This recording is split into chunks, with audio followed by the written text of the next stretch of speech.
Hello YouTube! Today we are going to have a look at this new Raspberry Pi. We've had this board for a while, but we've been playing with it and waiting till the right time for us to demonstrate the board and show you some of the goodies with it. In this short video we are going to present the board itself. This is from Funnel, and we will be installing the Raspbian, which is the the hardware floating operating system, running a Debian system, Debian-like system, together with the X GUI interface that comes with it. And in the end, we will have a play with the GPIOs. This board has 17 GPIOs, and we will play with these GPIOs using the raw C, a C library, another C library, and also Python. And in the end, we'll also show a quick GUI demonstration on how to control these GPIOs using a GUI interface on the X window system. So first off, let's have a view what's inside the box. Inside the box, we have the Raspberry Pi itself. This small credit card sized board contains a processor, 700 MHz processor with 256 megabytes of RAM stacked on top. Then we have an HDMI port, an Ethernet port because this is the Model B version, 2 USB ports, an audio jack output, and also S-video. For exchange communication, we also have the GPIO port, a camera, and an LCD interface, these two connectors. And finally, we of course have the power supply connector, which is this USB micro B connector. For this demonstration, where we will boot up the board for the first start and use the GPIOs, you'll need an SD card, because on the bottom of the board there's a slot for SD cards where the system and the bootloader will be installed. And this is an 8 GB of micro SD. If I can get it out. There. But anything above 2 or 4 GB will be enough. So you'll need an SD card, and to install the system you'll also need a USB card reader.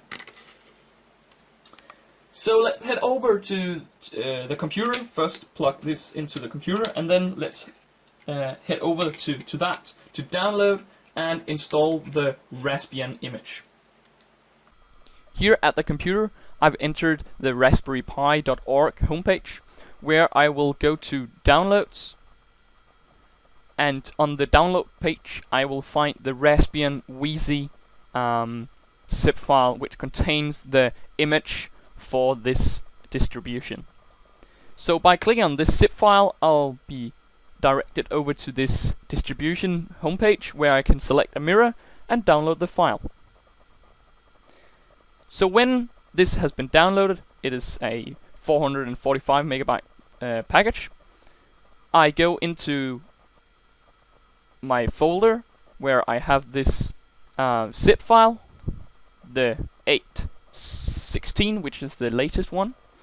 I double click it and extract the image. When this image has been extracted, I've got it here. You should also go back to the Raspberry Pi download page. You should download, if you're on Windows, you should download the Windows tool Win32 Disk Imager, which is used to format and partition the SD card properly for the Linux distribution for the image contained in the zip file. And for Unix users, you can use the tool DD. For this guide, I'll be using the Win32 Disk Imager, which can be downloaded here. When that has been downloaded, you should extract it. I got it here. And you should open the Win32 Disk Imager. With this one opened, you should click on the little folder icon and select your newly extracted image file, this 2012-816 VC Raspbian. Double click on that and make sure that you select the right drive, the right device for the SD card. In my case, we have this removable disk out here, G, which is the SD card. And when you have selected that, press the right, and it will inform you that it will remove everything on the disk. Yes, please. And then it starts to prepare the device. You can see that it writes to the SD card with a speed of about 4 megabytes per second. And this will take a while. So go grab a cup of coffee in the meanwhile. And now we see that the write has been completed. So we will press OK to this box, and then we are actually finished with the computer part. So we will unplug, close this program and unplug the USB SD card reader. The next part we're now going to is to install or extract the image so it will run on the Raspberry Pi. This is done by plugging in the SD card to the the SD card slot on the back of the Raspberry Pi board, and then we'll need a keyboard and later on also a mouse for interacting with the Raspberry Pi board. This is a USB keyboard and a USB mouse. And further on, we'll also need an HDMI cable for the video output, and finally also an Ethernet cable for communicating with the Raspberry Pi. And this will also make everything else, as we don't need the keyboard, as we can do the interaction through our computer. So let's hook all these devices up. And also, sorry, I forgot to mention that we of course also need the USB power supply cable. This is a micro B connector connected to a 5-volt power supply, capable of supplying at least 700 milliamps. So let's hook all these things up and let's see what happens with the board. And now for the final part, the USB power connector. And it's been connected, and on the screen you can see that the Raspberry Pi powers up. We have the Raspberry Pi logo, and this is the boot screen.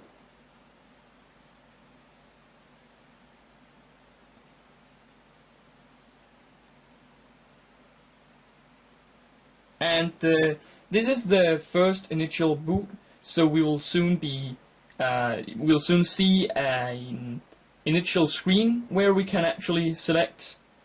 No, there it was. Select what to do with this Raspberry Pi. We can configure it for the first time. This config can also be started second times, but it will only show up automatically for this first boot.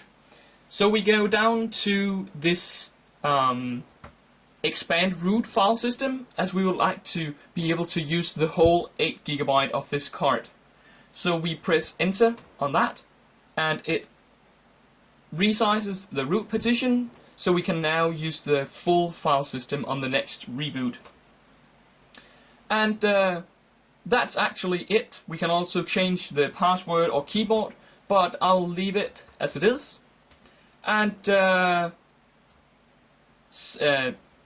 select finish. Whoops. Enter. And then it asks if we're going to reboot. Yes, please.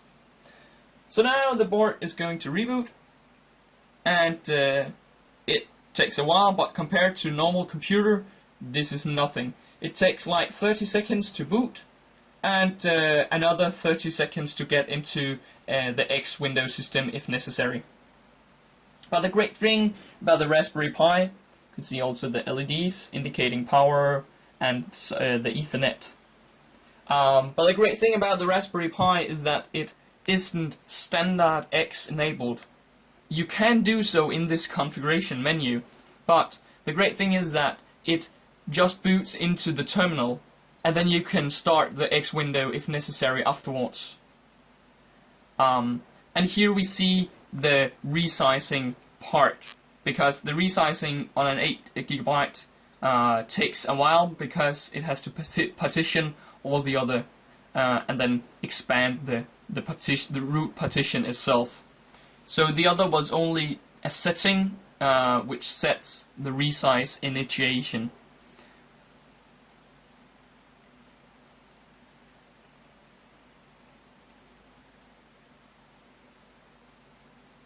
Now it has finished the resizing and it continues the boot process. And now the boot process is finished. We got the login screen, and on this Raspbian this Raspbian distribution, the login, the username is Pi, and the password is Raspberry. And now we are logged in. We get the terminal Pi at Raspberry Pi, and it also tells us that if we would like to launch the graphical session, we should type in start X. But for now, before launching this and showing this to you, I would like to update and make sure everything for the packages has been updated.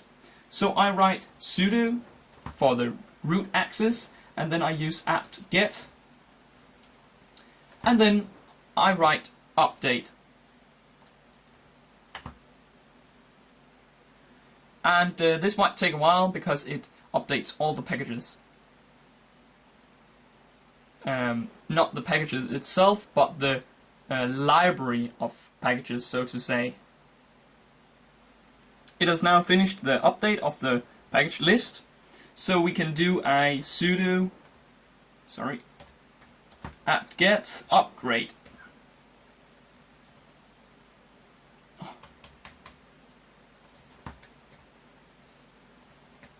Like that.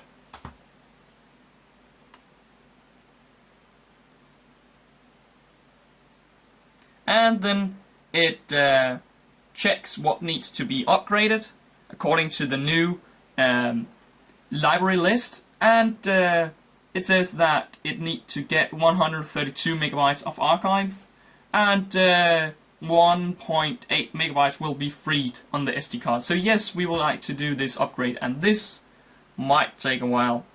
3% of packages has been downloaded.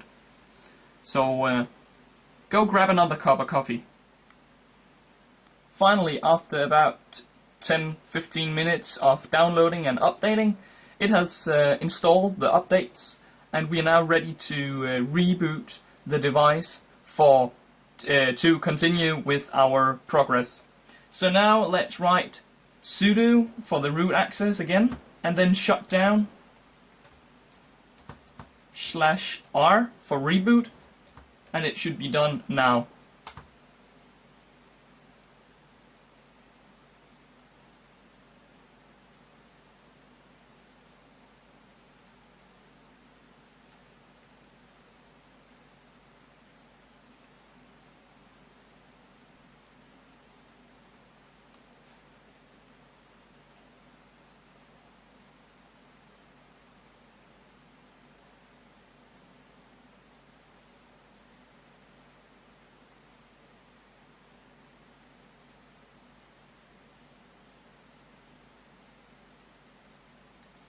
So when the system has booted, which it has now, we log in again with Pi and Raspberry as a password, and then I'll simply just get the IP address that the board has fetched from the router, the DHCP IP address. So I write if config, and we get the Ethernet 0, and the IP address is this one. So we can now go back to our computer, and we can actually connect to the terminal of the Raspberry Pi using SSH. So we will be doing that instead of having to use the USB keyboard and the HDMI output. So I'll log out of this session. I can't remember. By doing that, and then it is back to the login prompt. So let's get back to our computer and open an SSH terminal connection. And now for the fun part, as we are now going to play with the GPIO outputs. But first we have to connect to the Raspberry Pi using the SSH connection, and on Windows I recommend you to do this with the free program called PuTTY. And I've opened the PuTTY program here and selected the connection type SSH, which represents the port 22. And then we're going to type in the IP address we just saw in the ifconfig output. When we open the connection, we get the terminal login screen from the Raspberry Pi, and we log in as the user. And now we have access to the terminal of the Raspberry Pi. So as we're going to play with these GPIOs, I will in this tutorial describe different ways to control compare the speed of each. There are different ways. There are the raw way, which is by directly using a C script, directly accessing the registers of the processor itself, accessing the GPIO registers and writing to the right peripheral to turn on and off a GPIO. That would be the fastest method, but not the easiest. Another way would be to use a library such as wiringPi, which is a very Arduino similar library, which makes a good and fast I/O toggling, which has a good and fast I/O toggling functionality together with SPI and serial communication too. Another option would be the BCM2835 library, which is the processor itself, a library for the processor, which includes both SPI and GPIO control, though this library is actually not that fast. And finally, we're also going to have a look at a Python library which makes it possible to control the GPIOs using Python, and also how to control the GPIOs using standard bash commands. But let's start with downloading the code collection we made for this GPIO toggling tutorial. First, I'll make a directory called GPIO here in the home of the Pi user. I'll access this directory, and then I'll go fetch the file we have uploaded with this code collection. This file can be found at our homepage in the uploads folder called RPi.GPIO.tar. When this file has been saved, we can now extract it .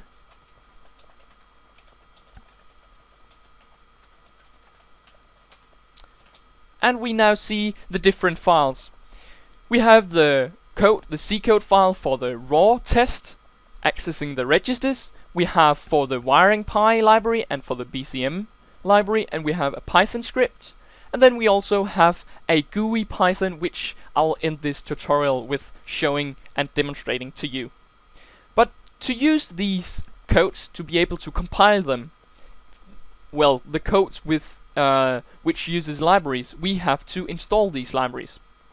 But let's first go back to our Raspberry Pi and hook up a pin to our oscilloscope to monitor the output.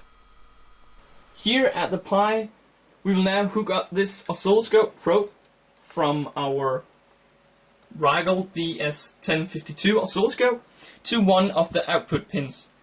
In this tutorial, we'll be using the BCM output pin 18. And for the libraries, there are different pin numberings. The standard ones are the processor-specific BCM pins, which in this case is BCM/GPIO 18. But for the wiringPi, this corresponds to GPIO 1, which is why I selected it. First, we'll have to connect the ground pin. And the numbering of this GPIO connector starts here, which is pin 1. And then pin 2 over here, 3, 4, 5, 6, 7, 8, and so on. The ground pin can be found on pin 6. So we count 1, 2, 3, 4, 5, 6. There we go.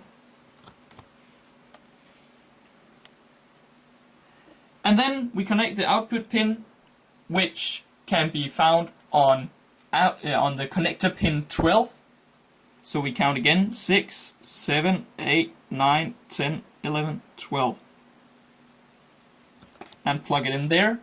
And then we are ready to move on and compile the first raw test code to see if we can toggle the output. Now, as we have hooked up the wire to the Raspberry Pi and our oscilloscope, let's compile the first raw code which doesn't require any library. And to do so, we are going to write GCC, as the GNU GCC compiler comes pre-installed with the Raspbian image, and then we are going to use the IO toggle c raw.c file, and we would like the output to be IO toggle _c raw. And when that has been compiled, we can run this application by executing it, but we have to remember to run this as root, as it is going to access the memory. So we are going to write sudo /IO toggle c raw, and then on the oscilloscope we'll notice that the output pin starts toggling, and the output toggling is toggling at a frequency of 10.7 megahertz, we can see, which is actually a pretty decent and fast speed. Compared to the processor running at 700 megahertz, it might not sound as much, but as the processor is also running Linux and this is a C application, simple C application, it is a fair speed. But you'll notice that also that the frequency is wobbling a bit, and also that sometimes there is a line as there is a timeout, and these timeouts in the toggling is due to the interrupt processing of the Linux system, so we cannot avoid these. So please have this in mind if you're making some very time critical application that needs a specific toggling frequency. It would not be possible to do this real time with a Linux system like that. In that case, an embedded processor would be a better choice. So for the raw library, which access the registers directly, we get a toggling frequency of 10.7 megahertz, which is decent. But now let's close this application, stop it, and install the BCM2835 library, which includes SPI and the GPIO control. So instead of rather than writing directly to the registers, we can use this library, which is a bit difficult, but we can use it. So to install this library, as we have to install a library to use it, of course, we are going to download it from the following homepage, which is a bit long.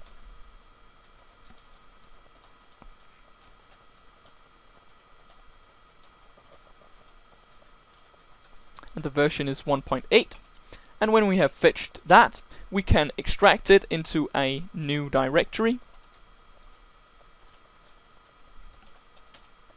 and by entering this directory we can then compile it and install it.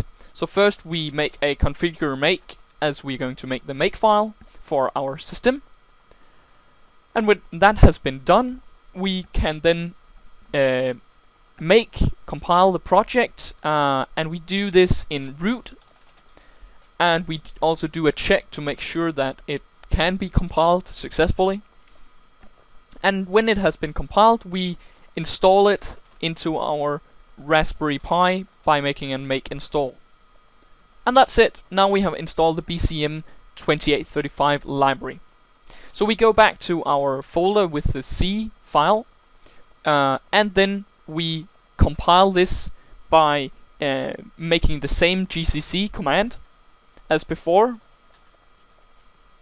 clip, and then we have the BCM28, and the output should be IO toggle clip BCM28, but this time we also have to remember to include our local include folder and also our local library folder. And of course also the library we are going to use in this case. And then we can compile that, and the project has been compiled. So we are now able to execute it in the same way as we did before, this time just with the new file. Whoops, 2835, and then watch the oscilloscope. Now we got a slightly lower frequency. It has actually got halved. The frequency is only 4.7 megahertz compared to the other 10, so that's a dramatic change.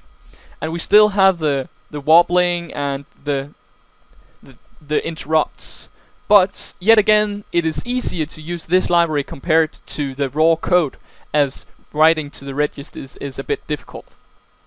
But 4 megahertz is still a bit, so it is definitely usable. But now let's have a look at the more commonly used on the Raspberry Pi, the wiring library. And the wiring library is a great Arduino comparable similar library, which works a bit in the same way as we can use digital write and pin mode for setup, and it is actually also pretty fast. But to use and download this library, we have to install the Git core, as the library is uploaded to GitHub. So first we are going to make an apt-get install of the Git core, and this of course has to be done by root.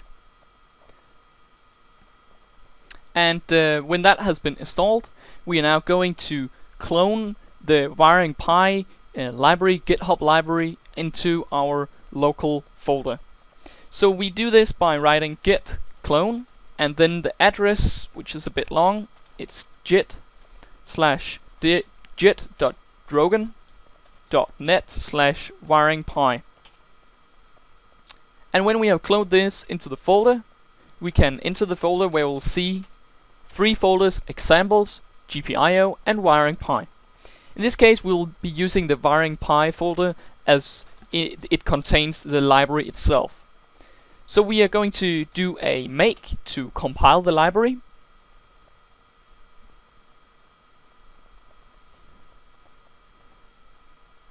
And when we have compiled the library, we'll do a sudo make install to install the library into our Raspberry Pi. And now when that has finished, we can go back to our folder with the code files, and we will be able to compile our wiringPi C file with the same command as before with the BCM, but this time we have to change the library name to the wiringPi. gcc io toggle clip wiringPi.c, and the output should be the same. And we still have to remember to include the local include folder and the local library folder, and of course together with the wiringPi library. Now, as the script has been compiled, we can execute it by doing a sudo io toggle clip _wiringPi,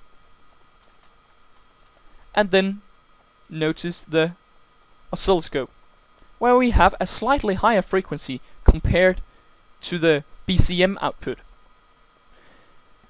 Here we have 6.8 megahertz compared to the 10 megahertz with the raw library, but compared to the BCM of only 4 megahertz, 4.7 megahertz, I think this is a decent library. The wiringPi library is also very easy to get started with and use, as it uses simple commands as the Arduino does too. The pin mode for setting an output pin, and digital write for controlling the IOs. And the wobbling is also to be found here, and the interrupts are also to be found, as that is due to the Linux interrupt processing. So the changes and the differences in these libraries are the speed especially, and also the ease of use. But let's stop this program and go back to the computer to try out the Python library. As many of you guys love Python, there is of course also made a Python library for the Raspberry Pi. And yet again we have to install this library, so we are going to fetch it first, and this address is even longer. Sources RPi.GPIO RPi.GPIO/RPi.GPIO 031a.tar.gset. Not found. That's one. There. Now we have saved the file, so we can write tar setxf to extract it.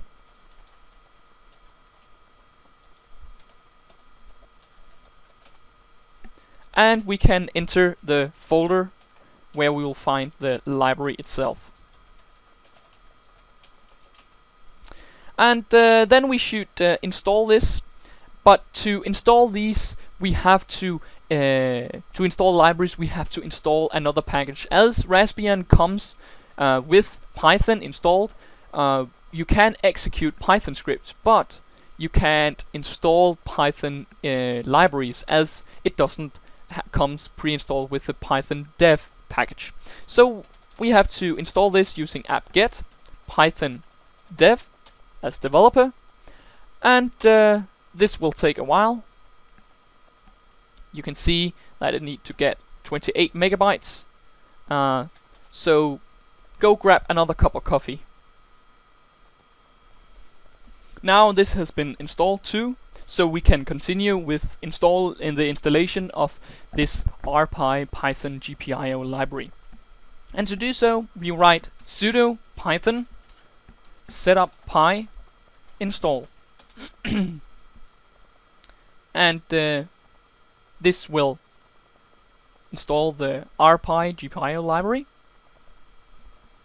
And when that has been finished, we can go back to our main folder with the GPIO files, and we can execute our Python script, IO toggle Python script, by writing sudo python. It is very important to remember the root access, IO toggle _python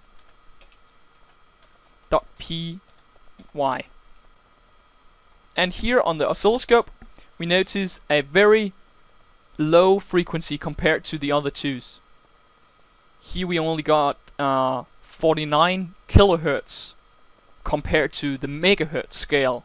So if you're using Python, you won't get any high frequency toggling. So I definitely recommend to stick to C libraries, the wiringPi, for example, if you're going to do fast toggling. But if you're only going to do simple LED turning on and off, and you're very used to Python, I would definitely recommend to use the RPi Python instead of changing to the C library. So that's it for the C and the Python, but there's also another option.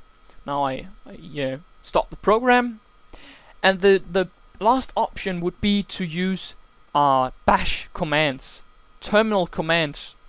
And in this case, we can actually install another part of the wiringPi directory. So we enter the wiringPi folder.